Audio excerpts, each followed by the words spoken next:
ದಾಂಡೇಲಿ ನಗರದ ಸಮೀಪದಲ್ಲಿರುವ ಕೋಗಿಲಬನದ ಶ್ರೀ ಮೃತ್ಯುಂಜಯ ಮಠದ ಆವರಣದಲ್ಲಿ ಸಮುದಾಯ ಭವನದ ವಿಸ್ತರಣಾ ಕಾಮಗಾರಿಗೆ ಚಾಲನೆ.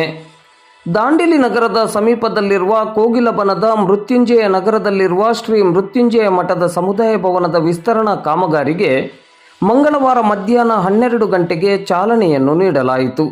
ಈ ಸಂದರ್ಭದಲ್ಲಿ ಮಠದ ಅರ್ಚಕರಾದ ಶಿವಪುತ್ರಯ್ಯ ಹಿರೇಮಠ ಅವರು ಪೂಜಾ ಕಾರ್ಯಕ್ರಮವನ್ನು ನೆರವೇರಿಸಿ ಎಲ್ಲರ ಅಪೇಕ್ಷೆಯಂತೆ ಸರ್ವರ ಸಹಕಾರದಲ್ಲಿ ಸಮುದಾಯ ಭವನದ ವಿಸ್ತರಣಾ ಕಾರ್ಯ ಆರಂಭಗೊಂಡಿದ್ದು, ಈ ಸಮುದಾಯ ಭವನ ನಮ್ಮ ಸಮಾಜದ ಪ್ರಮುಖ ಆಸ್ತಿಯಾಗುವ ನಿಟ್ಟಿನಲ್ಲಿ ಎಲ್ಲರೂ ಸಹಕರಿಸಬೇಕೆಂದು ವಿನಂತಿಸಿದರು.